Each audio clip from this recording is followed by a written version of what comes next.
Thank you for joining everybody. We are joined tonight by Matt from Zelo Wrestling. Hello, man. How are you?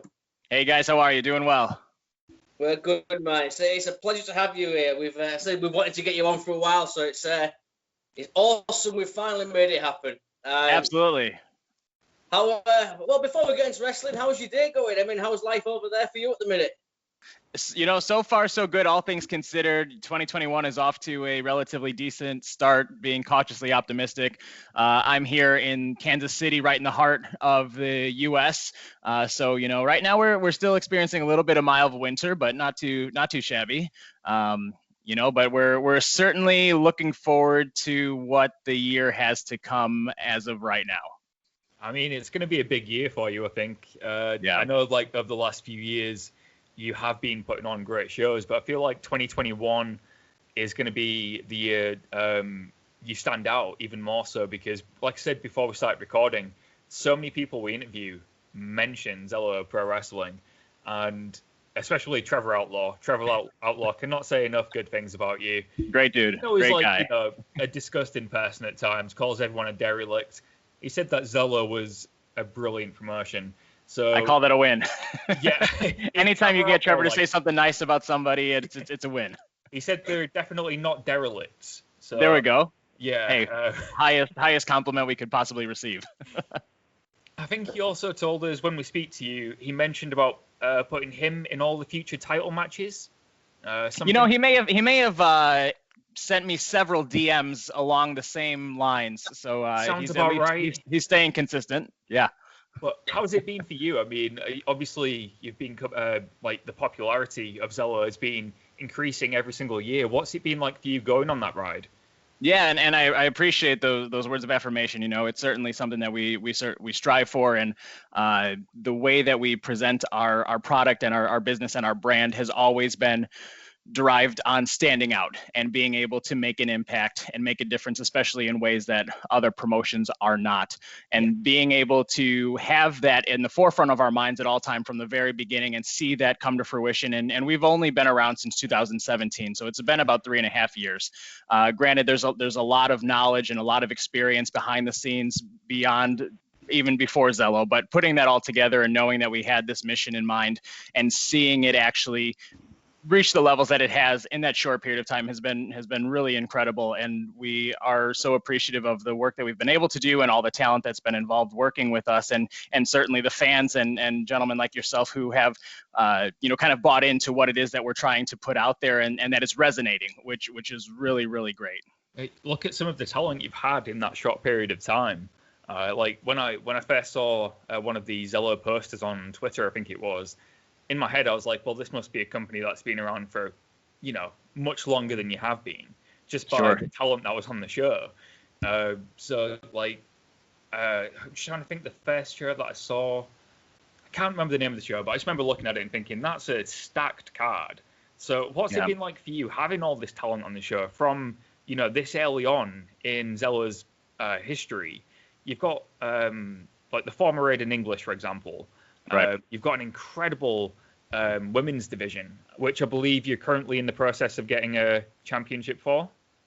Is that right? We have a champ. So we only have a women's champion. Yeah, that's right. Yeah. Then that's what we've really put a lot of our effort behind is to your point, developing our women's division to be one of the top on the independents and really featuring women in a way that they may not get the opportunity to do anywhere else, because the even leading into this year, granted, a lot of people are getting signed now and moving on to the next level, which is incredible. But that has always been one of our main pillars of focus, is making sure that we are highlighting the talented women on the independent wrestling scene, especially in the Midwest, where we tend to do the majority of our shows, because there is a lot of talent here in the U.S., in the Midwest, and being able to put them at the forefront and make sure that they are given that platform, and they have truly been the main event of probably 90 to 95% of our shows, and not just put there because they are women, but put there because they deserve it, and they have been able to capitalize on that and prove that they deserve to be in that spotlight time and time again. Yeah, like a couple of those names, for example, we spoke to Alex Garcia a few months ago. What an amazing talent, and I feel like he's finally getting to show that now on AEW Dark, for example. Lainey Luck, someone we're speaking to soon. Fantastic. She's speaking through Zelo as well. So yeah, an amazing women's division. And I think it's great that you're just putting them, the women in the main event at Zelo because they're so good, not Absolutely. just because they're women. And I Right. feel like that unfortunately has happened before. Sure. When they can just be the main event because they're that good. I Right. feel like that is happening more and more so nowadays. We were speaking to Solo Darling the other day, and she was saying that she feels like intergender wrestling and women's wrestling is becoming more normalized as a main event and seen as equal. Would you agree with that? Absolutely, and I think it always has been and always had the potential to be. There's just been, I think, this barrier and invisible barrier that sometimes is hard to break through, or you have people who are running promotions and promoters who have a very old school mindset in terms of, what is the main event, who is the draw, and we learned very early on, and we were under the firm belief early on that the way that our fans were responding and the way that the talent was even responding to their peers was that we have a lot of talented female competitors, and they have the ability to put on high caliber main events that will be the draw of the entire event. And I really, from our third show on, and that's truly why we first introduced the women's championship, because those were the storylines that were really resonating. And Kylie Ray and Tessa Blanchard was truly our very first main storyline feud, and their second match together was for the first ever Zelo Pro Women's Championship. And being able to take that and capitalize on it, and they put together a really classic series of matchups at Zelo Pro that ended up kind of stemming to other promotions after they've seen what kind of work they can do. But that really put a lot of eyes on both of them. Granted, Tessa was already established when she came in for us, but I think it took Kylie to a whole nother level within her short period of time in her first couple of years. Those matches against Tessa have upwards of 5-6 million views on our YouTube channel. Certainly the most viewed women's matches of all matches included. And knowing that those are the possibilities and those are the results, those are things that we wanted to continue doing and continue giving opportunities for, to not only to them but to our other talent as well. Yeah, and obviously with the pandemic as well, just moving on, the pandemic has hit us all hard, but the indies have kept us all going. I mean, they've really thrived during this time. Obviously, like yourself, some freelance warrior. How important has it been for you to keep going? It's important within reason. We never wanted to continue running shows for the sake of running shows, because wrestling will always be around. Wrestling is timeless and will survive, and it's very resilient, and wrestling fans are incredibly resilient. So, here in the States, when we first had to cancel our shows back in April and May, there really was no definitive timeline of when we would return. And it was really disheartening even to see some promotions who weren't willing to cancel or to put things on the back burner for the sake of the safety of everyone, especially in areas where we live, where cases were really, really high, and we're seeing a lot of high spread of COVID. And so, it was a struggle early on to kind of see what does the future look like, and wanting to make sure that we stay relevant and stay in the conversation, and being able to put interviews out and content and reposting our old shows and old matches really became the first and foremost strategy for us. And then when things started to look a little bit better in the summertime, and the reason why even we first started to come back with shows, because we did run 3 shows over the summer in August, and then September and October. Those were the 3 shows we were able to accomplish later in 2020 after things had shut down. A lot of that really came from our venue partners, because they got hit hard, and they've been probably struggling more than anybody else in terms of these small concert venues and bars that have not been able to be open for business or have live events. And a lot of those shows that we did we were approached from their perspective, just looking for something that they could utilize to keep their business alive and to bring content. So that was really enlightening for us to be able to put our heads together and figure out a way that we could safely put on a wrestling event in a city like Chicago or Milwaukee, Wisconsin, that fit within the parameters of what we were allowed to do at the time, that kept our talent safe and the fans safe in obviously a much smaller capacity, and kind of juggle between, is it worth it to do these events for these smaller crowds and being able to introduce our pay-per-views and our live streaming content. There was a lot that went into it. So I'm happy with the way that it went. I'm glad we had the opportunity to do it because it was important, because we do want to stay relevant, and we do want to keep our content out there and give these athletes and wrestlers a chance to work and to make money and to keep themselves relevant as well, especially when the options for promotions to work in were not very often happening all around them. So we're certainly glad to have been able to do it. The shows went well. We had great feedback for what we put on and within parameters that we were granted, and a lot of our events were utilized as case studies for safety procedures within the cities and the jurisdictions that we're in for other events that are now starting to come back on much larger scales. So we're proud of that, and we're kind of now at the tail end of it, where we did the work as long as we could before things shut down again and capacity restrictions were put further in place that hindered us from doing anything else beyond October. But now as things start to look better, we're seeing more live events come out. We're seeing other independent shows that are continuing to run. There's a lot that we're taking into account that will allow us to plan for hopefully a bright 2021. Speaking of the pay-per-view industry as well, like you mentioned, you've got live events which stream online too. You've got partnerships with Fight TV and IWTV. Correct. How much has that helped get new eyes on your product?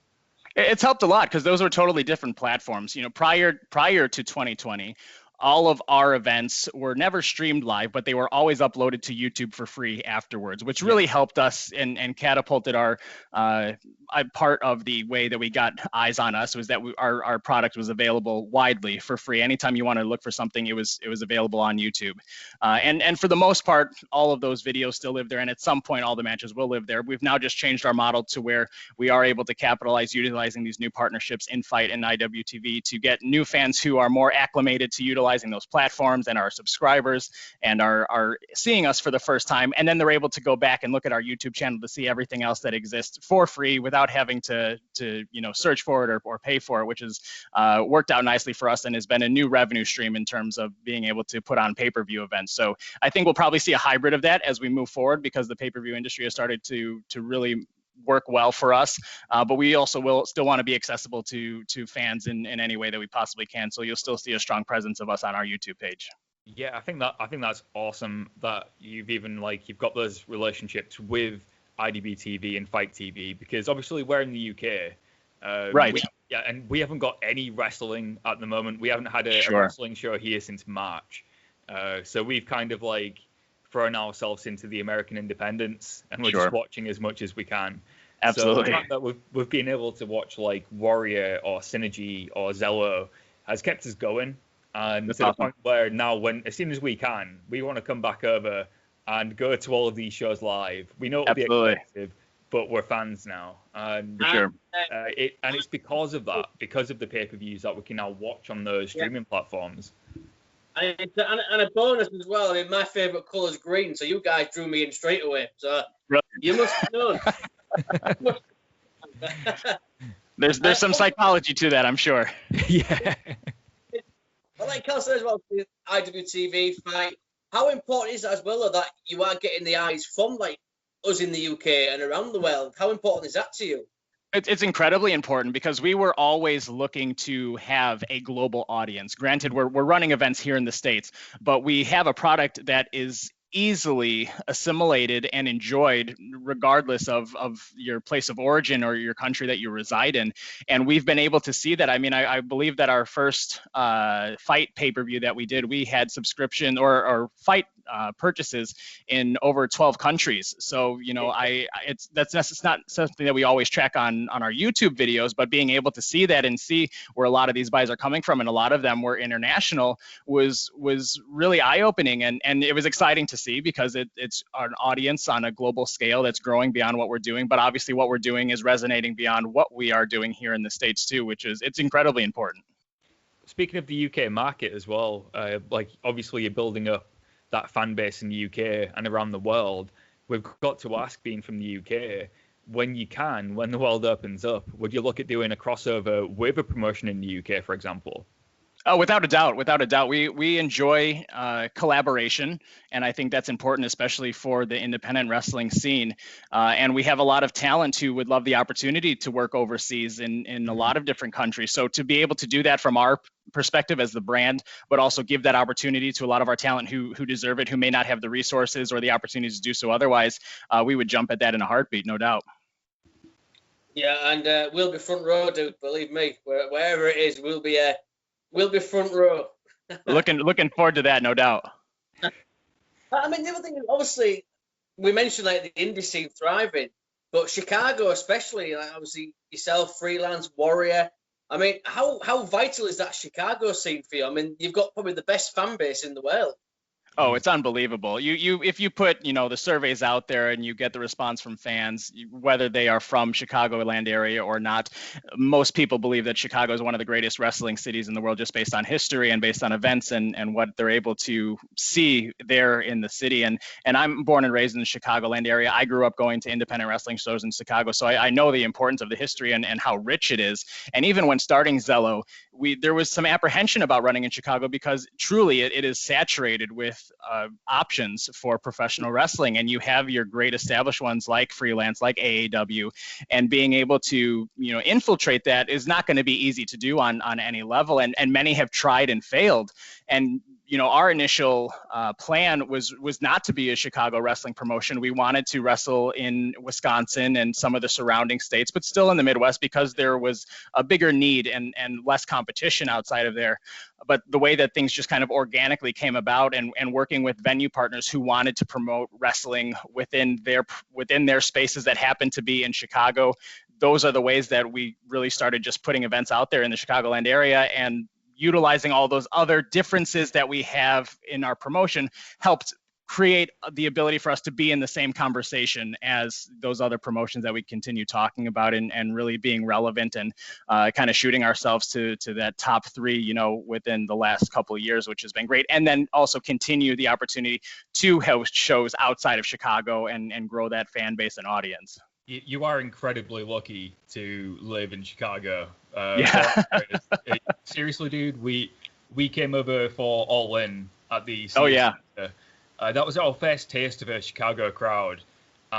Just 10,000 people there. I mean, obviously some of them weren't from Chicago, but you could tell most of them were.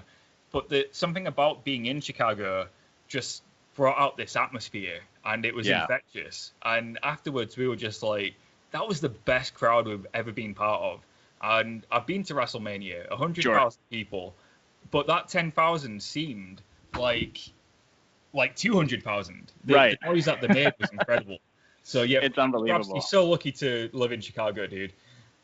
Yeah, absolutely. And hopefully we'll get you guys back over on this side of things and we can check out some other areas and other venues, because no matter where you go, no matter which indie company that you're going to check out, that's the vibe that you get. And that's why, putting on these events in Chicago tends to become so popular and really just addictive at that point, because that you're going to get that type of atmosphere no matter where you're obtaining your wrestling from.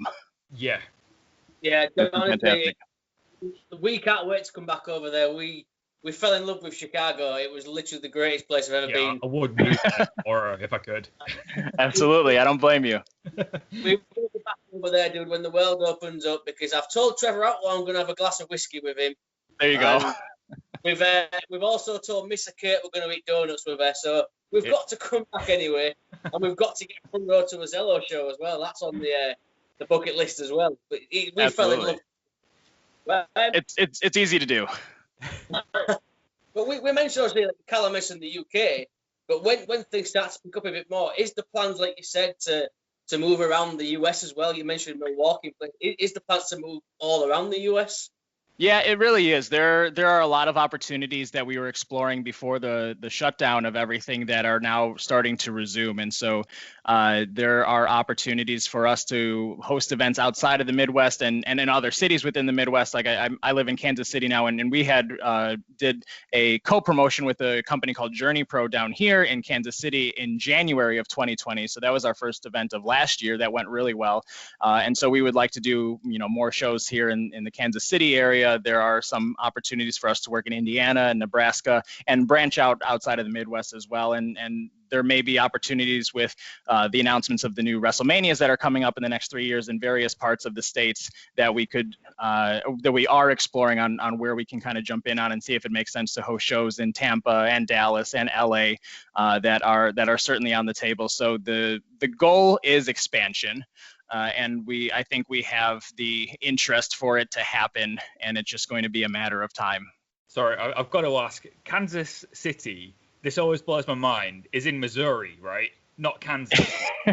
So what's interesting is that I live in the state of Kansas, Right. but I work in the state of Missouri, and I travel back and forth every day. Basically, if you were to look at Kansas City as a metropolitan area, there's a river that splits it right down the middle. So half of the city is Missouri, half of it is Kansas. The majority of things that are popular that people know of are all on the Missouri side. Right. But really it encompasses 2 states, which is so unique in so many different ways. Because Yeah. I remember before I was like, Kansas City should be in Kansas, right? And I was like, Missouri, and I was like, what? Right, and there is a Kansas City, Kansas. There's just not much to it. Everything worthwhile You made it more complicated. It's pretty wild. You mentioned the WrestleMania weekend as well. I mean, if you could get, work some out and get shows on there, I mean, that would be huge for the company, right? Yeah, absolutely, because it's just an immediate gateway to all the fans, both domestically and internationally, who travel in for this, truly a global event, and that it's easy to capture everyone in one place where you don't have to seek them out. Where if you guys were coming over and you're just coming to WrestleMania, you don't have the ability to travel to LA and all these other different places that may have homegrown wrestling or independent wrestling promotions. To be able to provide that where you already are would be a huge opportunity, because it just grows the audience immensely. So true. The few times that I've done WrestleMania, the weekend leading up to WrestleMania has often been better, than the actual No doubt. show. Right. The atmosphere is incredible. Hundreds of thousands of wrestling fans. So much cool independent wrestling going on. Right. And every show you go to, you're discovering new promotions, new wrestlers. You get to meet them at WrestleCon. It's an absolute blast. And I can definitely see Zelo being one of those WrestleMania weekend promotions, just based on how different your product is. It would be unique enough to stand out of that crowd. We appreciate that, and truly that would be the goal, is to be able to put our product in front of new eyes and let them see exactly what it is that we're trying to accomplish and what we're doing, which should hopefully be different enough from everything else that happens to go on those weekends. But again, there's no shortage of options when you're there at WrestleMania weekend and any of these type of week-long events. It's a lot of fun, and it's certainly something that you will see from us. Yeah. Going back, obviously, we mentioned the women's wrestling as well. One person we kind of quickly mentioned, but Kylie Ray, obviously she retired late last year. Took Zelo Women's Champion. I mean, how important was Kylie to the company?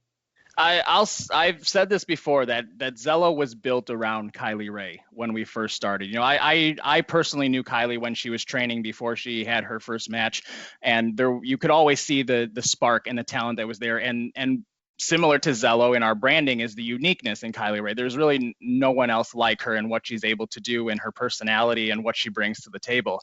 And when we were putting the ideas and the thoughts together, she was the first person that we talked to about the fact that we are starting a promotion. This is how we wanted the company to be, and we want her to be at the forefront of that. And the first match that we signed for our very first show was Tessa versus Kylie, because she was someone she had never worked before. She was someone that could challenge Kylie in the ring, and really we didn't know we knew it was going to be good. We just didn't know to what caliber exactly it would be. And they were the second to the last match on that first event that we had, and afterwards it was clear. And then I said it to her, I said, that should have been the main event. That match stole the show.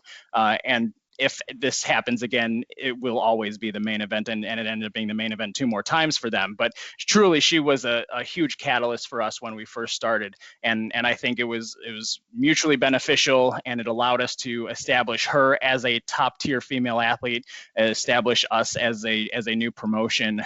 But really, a lot of our first year or so was really based around her growth and pushing her to the forefront, and her feud with Tessa.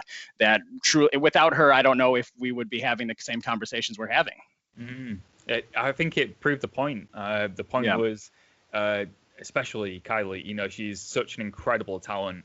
Yeah. But also a female talent can be at the forefront of a company with a mixed roster.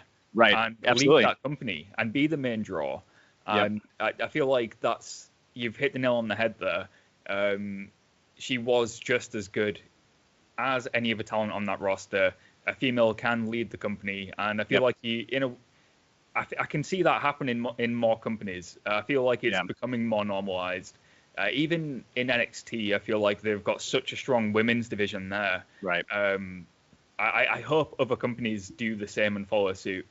I hope so too, and because it would further justify what it was they were doing, because if we were able to do this and it worked out, truly there's no reason why it can't be applied to other promotions, even on a bigger level. And being able to show not just that the women can be at the forefront, they can put on very high caliber matches that are main event worthy. And we've seen that happen on major levels over the last couple of years too. It's really reaffirming. And for us, you know, it's even just very simple statistics where if you were to go to our YouTube page and you were to look at the views on the matches, the women's matches, even our least watched women's match is 5 to 6 times the views of our highest watched men's match. And that within itself, you know, shows you that the interest and the draw is certainly there, and it's really mind-blowing. But if you don't pay attention to that and utilize that, you're doing something wrong.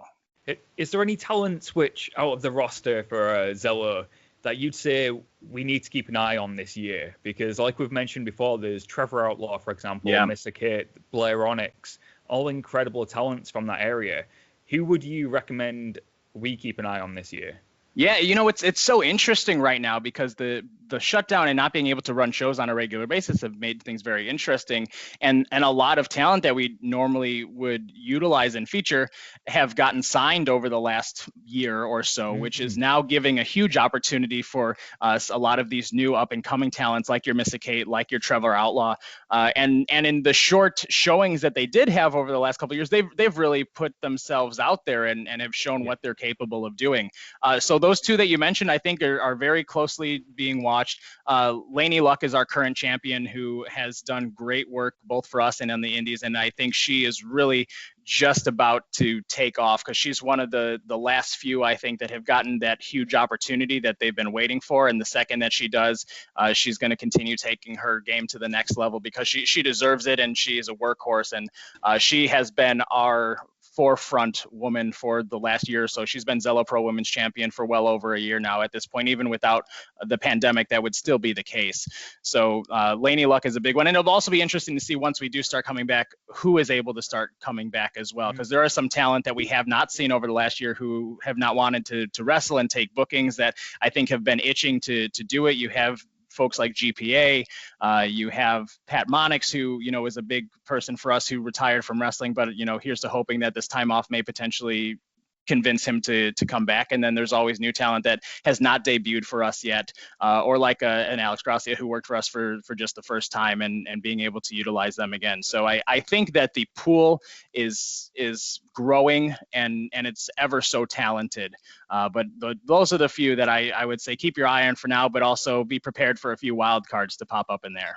What I'm hearing is there's a lot of opportunity for Zelo in 2021.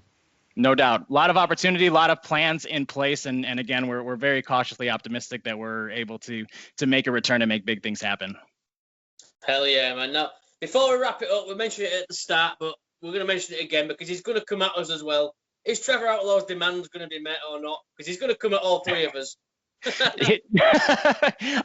Trevor has proven himself in so many ways. He's so charismatic. He's great in the ring, and as new as he is capable of doing and going hard with just about anybody. So the opportunities for him to continue proving himself will be there. If he steps up and rises to the occasion, his accomplishments are limitless. So, you know, Zelo has always been a company that wanted to provide opportunities for talent to take themselves to the next level, regardless of guy or girl, regardless regardless of who we are.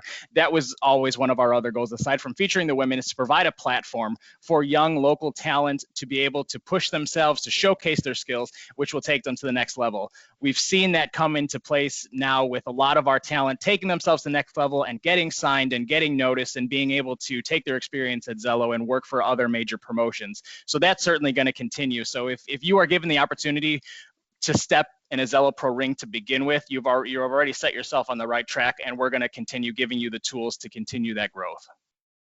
Hell yeah, man. Hell yeah. Before you go, first of all, thank you so much, because we love Zelo, but I mean, Appreciate it, man. This has made me fall even more in love with Zelo. I mean, I'm so excited for the future. But before you go, tell everybody where they can find you on social media, any merchandise. Yeah, absolutely. So we are on every single social platform. On Twitter, we are at Zelo Wrestling. Facebook and Instagram is at Zelo Pro. You can find all of our previous events for free on YouTube at youtube.com/Zelo Pro. And then we also have a lot of our content living on Fight and IWTV if you're a subscriber there to catch that. And we also have our store on the prowrestlingtees.com/Zelo Pro with all of our up-to-date merchandise. But I appreciate the opportunity, guys. It was great chatting with you. I always love connecting with talent and new fans and journalists such as yourself. So it was certainly great to have the connection. And whenever we're able to reconnect and travel opens up, whether we're coming to the UK or you guys are coming here, we're looking forward to having you. We'll be there, buddy, and we'll keep spreading the word over here. We appreciate it, man. We'd love to get you back on the show as well, mate. So we'll definitely Anytime. stay in touch. Anytime, brother. Thank you so much, man. For now, Matt and Zelo, we are Ringsiders. Thank you very much.